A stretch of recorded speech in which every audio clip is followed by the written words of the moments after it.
Hello tout le monde, je suis super contente de vous retrouver aujourd'hui pour la vidéo sur mon 3e trimestre de grossesse. Et oui, je suis arrivée à la fin, j'espérais vraiment pouvoir vous filmer cette vidéo avant d'accoucher, idéalement, voilà. Et donc ici je suis à 8 jours de mon terme comme je filme cette vidéo. Pas de bébé, donc je prends le temps de vous filmer cette vidéo et de vous donner un petit peu toutes les petites infos, toutes les petites choses qui se sont passées dans ce 3e trimestre. Tout comme les 2 premières vidéos, je vais scinder la vidéo en plusieurs catégories pour que ce soit plus facile et je vais aborder différents points.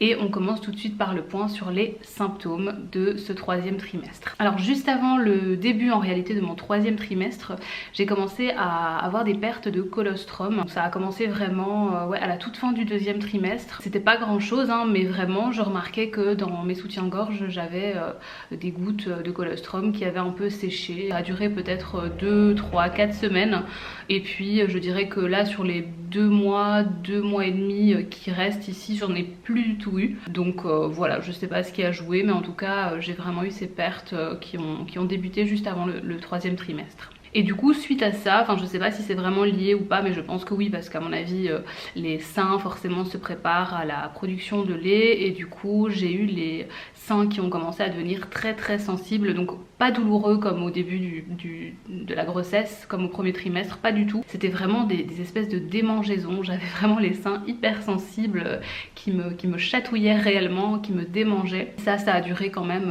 un bon moment. Par contre ça m'a pas quitté, je dirais ça a commencé, je dirais, dans le courant du 7e mois, ça a duré tout le 8e mois et ça a vraiment commencé à se calmer seulement début de ce mois-ci, donc début du 9e mois. Ça a été vraiment très compliqué, il fallait vraiment que je me retienne pour pas me gratter, pour irriter ma poitrine, donc ça a été vraiment assez spécial, mais en tout cas pas douloureux. Le 2e point, c'est un point dont je vous avais déjà parlé, c'est simplement la constipation qui a fait son grand retour. Non pas qu'elle était partie au 2e trimestre, hein, mais je vous avais dit que ça s'était un petit peu calmé au 2e trimestre. Malheureusement, c'est vrai que sur ce 3e trimestre, la constipation est un petit peu revenue en force. Ça reste quelque chose de relativement gérable, hein. J'ai pas été vraiment fortement dérangée à ce niveau-là, mais c'est juste pas très agréable. Au début de mon 3e trimestre, on a eu la canicule, donc c'était au mois d'août. On a eu les fortes chaleurs et j'ai commencé en fait à avoir des gros vertiges, des baisses de tension. Je dormais plus la nuit tellement j'avais chaud, je savais pas comment me mettre. Alors entre la chaleur, les maux de dos, enfin tout ça réuni faisait que j'avais vraiment beaucoup de mal à dormir la nuit et je me suis fait vraiment 2 bonnes grosses nuits blanches au mois d'août. Ça a été assez difficile et du coup suite à ça j'étais hyper faible, des baisses de tension, des vertiges, vraiment je me sentais vraiment pas bien du tout. Si j'avais été enceinte en hiver je pense que j'aurais pas eu ce problème là, mais en tout cas effectivement ça m'a bien embêté sur le mois d'août. Mais voilà, une fois que les chaleurs se sont calmées, je dirais j'ai plus de problème de ce côté là. Ma tension a toujours été très bonne pendant toute ma grossesse, juste pendant la canicule où elle a été beaucoup plus basse, mais c'est tout. Ici sur la fin je l'ai plus trop eu ce symptôme là, mais je dirais plutôt oui début voire milieu du 3e trimestre j'ai commencé à avoir des débuts de crampes la nuit. J'ai pas eu de crampes en tant que telle, donc je me suis pas réveillée en sursaut la nuit avec des grosses crampes dans les jambes heureusement, mais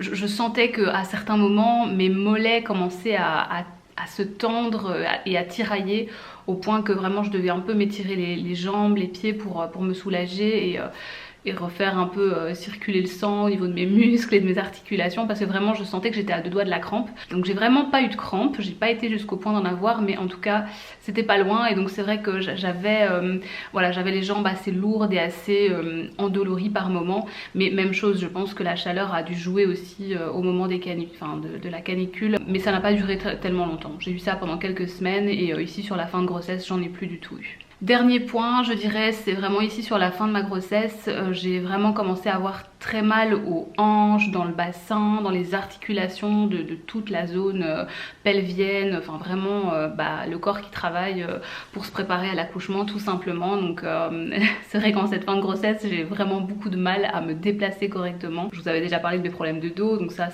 m'a pas quitté, ça a duré vraiment toute ma grossesse. Mais en plus des maux de dos, je dirais c'est vraiment les hanches, le bassin, le haut de mes jambes aussi, et vraiment toute la zone pelvienne qui vraiment tiraillait, enfin vraiment des douleurs assez gênantes. Et pour me déplacer, pour dormir la nuit, trouver une position c'est pas évident. Donc voilà, après je sais que ça reste normal, hein, le corps qui travaille, c'est normal, il se prépare, mais ça a été assez dérangeant et assez difficile. Enfin ici sur la fin de grossesse ça reste assez difficile, voilà, de vraiment bien me déplacer et d'être à l'aise dans mes mouvements. Et vraiment mon ventre ne me gêne pas quoi, vraiment mon ventre, je ne me sens pas gênée par mon ventre, je n'ai jamais eu l'impression que mon ventre était vraiment lourd, que j'avais du mal à le porter. C'est vraiment plus les douleurs en fait, indépendamment de mon ventre, les douleurs qui sont vraiment gênantes et qui sont vraiment incommodantes. Alors je vous avais juste parlé de mon sommeil au deuxième trimestre, comme quoi il était un petit peu moins bon. Je commençais à me réveiller la nuit, ou en tout cas à me réveiller au petit matin et à ne plus vraiment savoir me rendormir. J'ai passé de meilleures nuits dans l'ensemble au troisième trimestre, donc mis à part encore une fois pendant la canicule. J'ai relativement bien dormi tout mon troisième trimestre, même encore ici sur ce dernier mois, franchement je dors super bien. Enfin je tombe comme une masse le soir, je me réveille au petit matin, enfin vraiment je dors vraiment bien.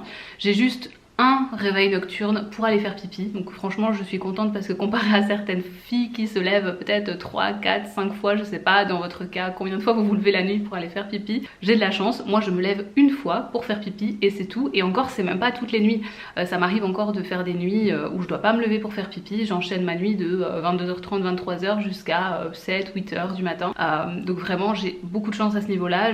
Oui je me lève pour faire pipi la nuit, forcément, je pense que ça devient difficile de faire autrement, mais c'est pas toutes les nuits et c'est vraiment juste une fois, un réveil, je me lève, je fais pipi, je me recouche, je me rendors. Donc franchement pour ça j'ai de la chance. Alors au niveau des symptômes que je n'ai pas eu en fait pendant cette grossesse, donc des nausées, des vomissements, je n'en ai pas eu un seul. Ça je vous l'avais déjà dit au premier trimestre, c'est sûr que le premier trimestre c'est le moment où on a le plus de risques d'en avoir, mais même voilà par la suite, deuxième, troisième trimestre, je n'ai jamais eu une seule nausée, un seul vomissement de toute cette grossesse. Je n'ai pas eu non plus de vergéture. J'ai toujours appliqué mon huile tous les soirs après la douche pour bien hydrater ma peau. J'ai toujours beaucoup bu pour bien hydrater ma peau de l'intérieur également.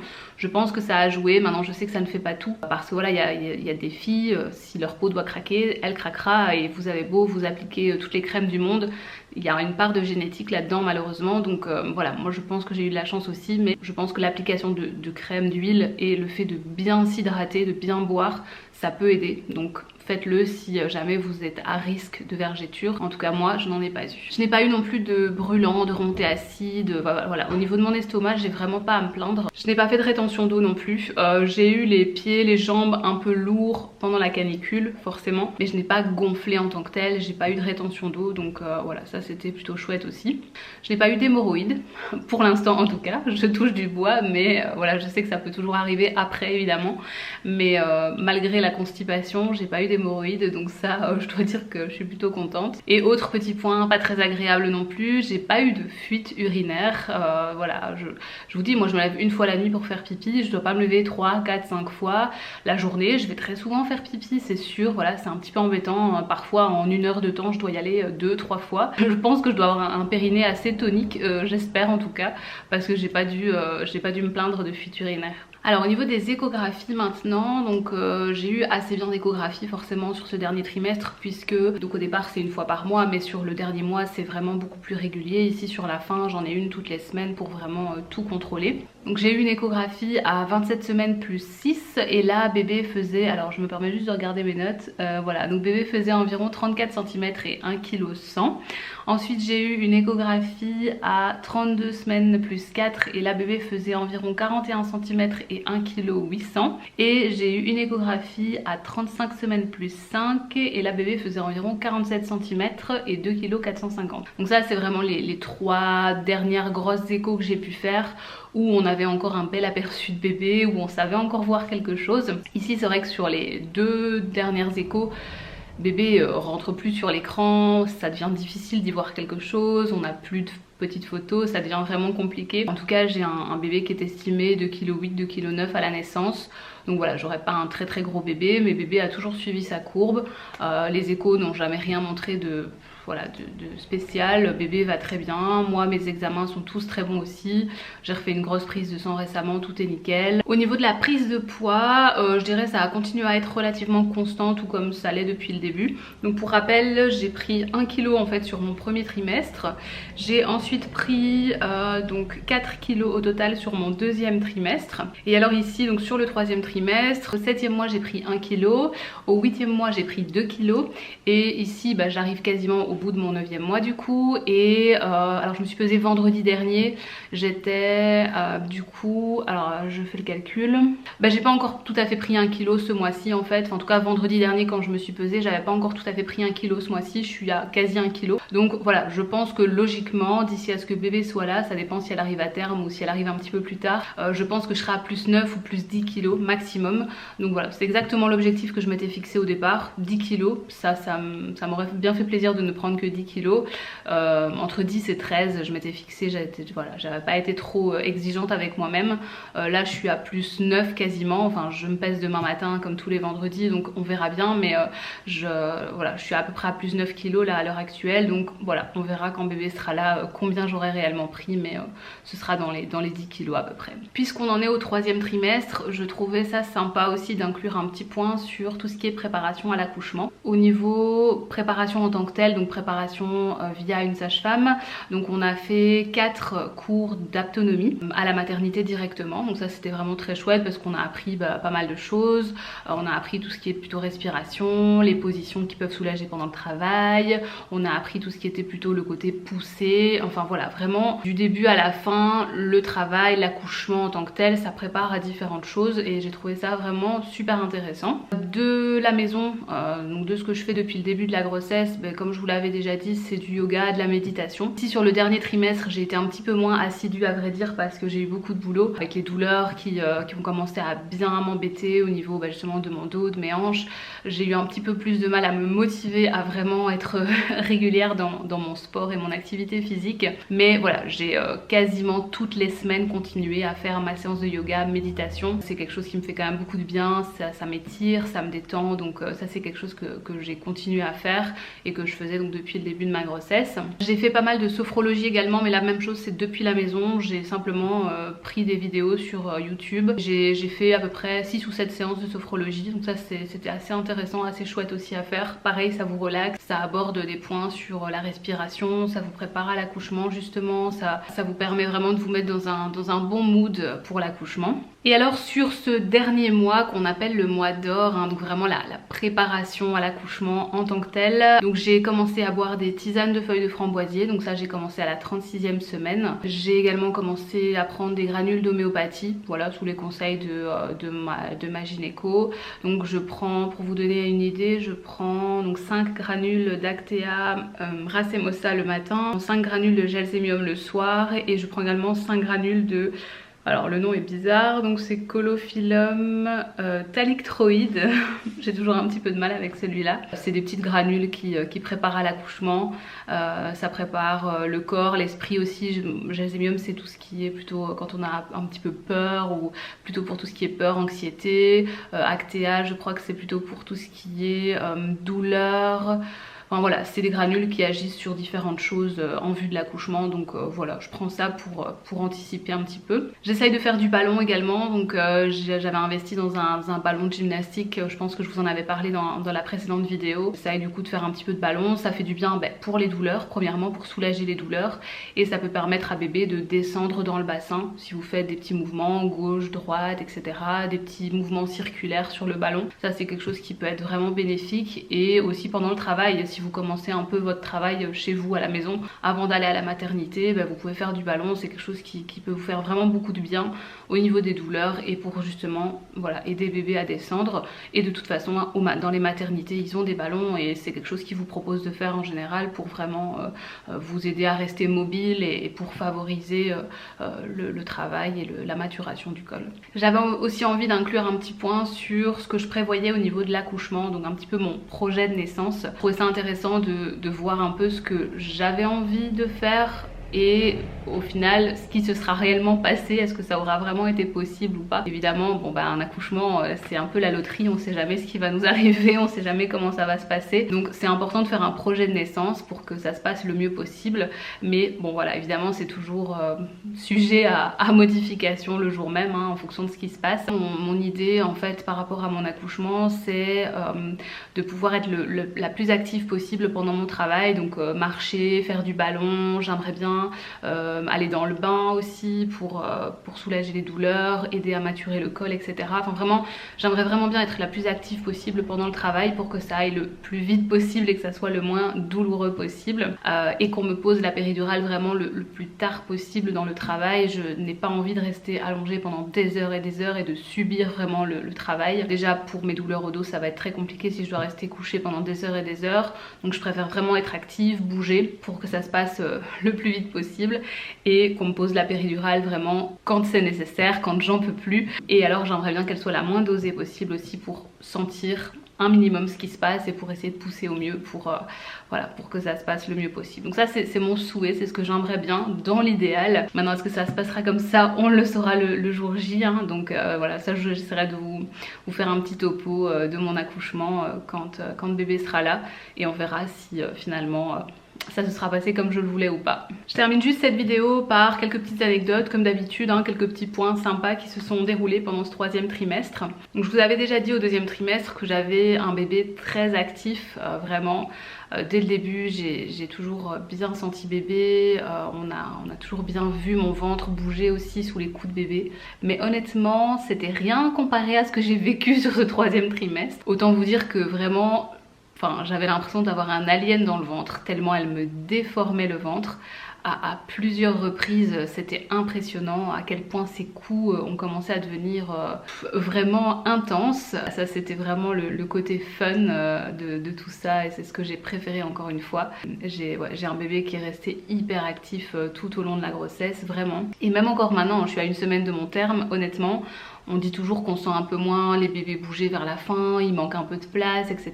Franchement, moi je pense qu'elle a encore de la place. De toute façon la gynéco me l'a confirmé, il y a encore bien du liquide, donc elle est pas complètement à l'étroit. Et franchement ça se voit parce qu'elle bouge comme une folle. Vraiment, elle a deux phases en fait dans la journée. Vraiment en général fin de matinée, elle commence à bouger comme une folle et elle s'arrête plus pendant une heure et demie. Et fin d'après-midi en général c'est son deuxième moment de gloire. C'est vraiment les deux moments où elle est vraiment la plus active, et elle bouge tellement que j'ai du mal de me concentrer si je travaille ou autre. C'est vraiment difficile de me concentrer parce que c'est... À chaque fois ça me fait sursauter, ça me fait tout drôle, donc voilà. Mais j'adore hein, j'adore, mais c'est assez perturbant honnêtement. Et la nuit à l'inverse, elle me laisse tranquille. Franchement quand je me réveille pour faire pipi la nuit par exemple, oui ça peut m'arriver de sentir un petit mouvement ou deux, je la sens un petit peu vite fait, mais je pense vraiment qu'elle vit au même rythme que moi, sincèrement, parce que la nuit je la sens pas ou quasiment pas. Le matin voilà, elle se réveille en douceur, elle bougeote un petit peu mais tranquille, puis vraiment en fin de matinée là elle est bien réveillée, hop elle s'en donne à cœur joie. Puis ensuite après le dîner à mon avis elle fait sa petite sieste de l'après-midi, elle est toute tranquille, toute calme, et puis fin d'après-midi hop un petit regain d'énergie, elle bouge comme une folle.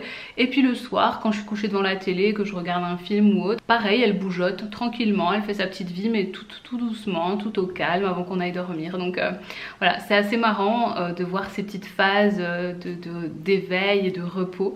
Et je suis très curieuse de voir si elle va garder ce même rythme quand elle sera née ou pas. Ça tombe, ça sera complètement différent, j'en sais rien, mais en tout cas, je retiens son rythme, et comme ça, j'essaierai de comparer quand elle sera là, voir si ce sera la même chose ou pas. J'ai commencé à détecter ses hoquets aussi, donc elle a commencé à avoir le hoquet mais 2, 3, 4 fois par jour. Je pense que j'ai vraiment commencé à le remarquer au début du 8e mois. Au début j'avais l'impression de sentir le hoquet mais j'étais pas encore sûre, mais vraiment depuis le début du 8e mois, là ces hoquets ils sont hyper perceptibles, et elle m'en fait 3-4 par jour facile hein. Donc c'est vraiment très rare un jour où elle a pas le hoquet, c'est assez marrant. Je me suis fait plaisir avec un petit massage prénatal également à la fin de mon 8e mois, le mois dernier. C'était super chouette, j'ai fait ça avec une sage-femme. C'était vraiment un moment de détente pure, enfin vraiment le bonheur total.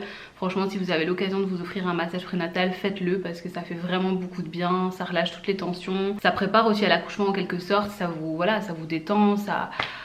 Enfin c'est trop bien, juste trop bien. Un petit moment pour vous, je trouve que c'est super important.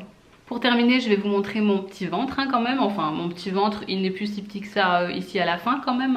Voilà mon gros bidou.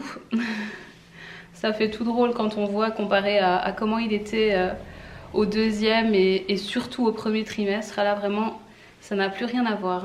Voilà, je vais clôturer tout doucement cette vidéo ici. Je pense avoir abordé à peu près tous les points. Donc j'essaierai de vous retrouver une fois que bébé sera là pour vous raconter un petit peu l'accouchement, comment ça se sera passé. Je trouve ça intéressant d'avoir les récits des différentes personnes.